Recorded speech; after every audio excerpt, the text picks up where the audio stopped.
Goa Organics వారి skin care, hair care, wellness products కోసం AP, తెలంగాణలో డిస్ట్రిబ్యూటర్లు కావాలను వివరాలకు స్క్రీన్ పైన ఉన్న నెంబర్కి కాల్ చేయండి. నిత్యం వందల కిలోమీటర్లు ప్రయాణించే రైలులో కేవలం 2 నుంచి 3 జనరల్ బోగీలు మాత్రమే ఉంటాయి. అందులో ఒకటి మహిళలకు కేటాయిస్తారు.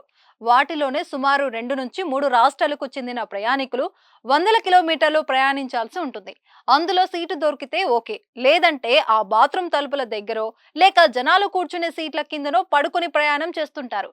అది లేదంటే ప్రమాదకరంగా తలుపుల దగ్గర అంటే ఫుడ్ బోర్డు ప్రయాణాలు చేస్తుంటారు. ఫుడ్ బోర్డు ప్రయాణం ప్రమాదకరమని ఎంత హెచ్చరించినా చాలా మంది యువకులు ఆ మాటలను పెడచెవిన పెడుతున్నారు. సరదా పేరుతో ఫుడ్ బోర్డు ప్రయాణాలు చేస్తూ ప్రాణాల మీదకు తెచ్చుకుంటున్నారు.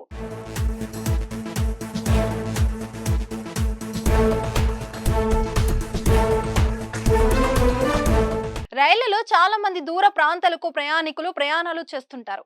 జనరల్ బోగీలలో కాలు కూడా పెట్టలేనంతగా రద్దీతో కిక్కిరిసిపోతాయి. అలానే ప్రయాణికులు నానా తిప్పలు పడి వేల కిలోమీటర్లు ప్రయాణం చేస్తుంటారు. కొంచెం స్థలం దొరికితే ట్రైన్ తలుపుల దగ్గర కూర్చొని ప్రయాణం చేసే సందర్భాలు ఉంటాయి.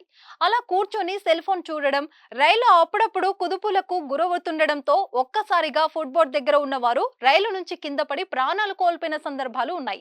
ఇలా చాలా మంది యువకులు ఫుడ్ బోర్డు ప్రయాణం చేసి రైలు నుంచి కింద పడి తీవ్ర గాయాలై మృతి చెందిన సందర్భాలు ఉన్నాయి. ఇలాంటి ప్రమాదాల నివారణ రైల్వే శాఖ మరింత పటిష్టమైన చర్యలు చేపట్టాలి. ఫుడ్ బోర్డు దగ్గర ఎవరు కూర్చొని ప్రయాణాలు చేయకుండా రైల్వే పోలీసులు చర్యలు తీసుకోవాలి. అప్పుడే ఇలాంటి ప్రమాదాలను నివారించవచ్చు. అయితే రైలు ఫుడ్ బోర్డు ప్రయాణం చేయవద్దని పలు రకాలుగా అవగాహన కల్పిస్తున్నా కానీ కొందరు యువకులు నిర్లక్ష్యంగా వ్యవహరిస్తున్నారని రైల్వే అధికారులు చెబుతున్నారు.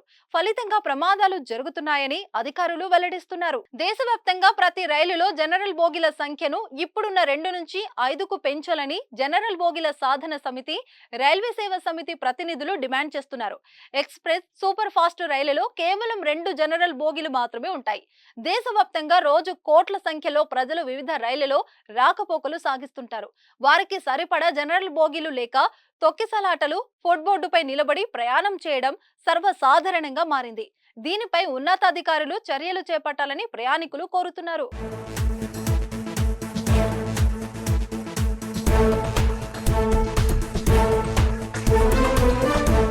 సుమన్ టీవీలో మీ పర్సనల్ అండ్ బిజినెస్ ప్రమోషన్స్ కోసం కింది నెంబర్కి కాంటాక్ట్ చేయండి.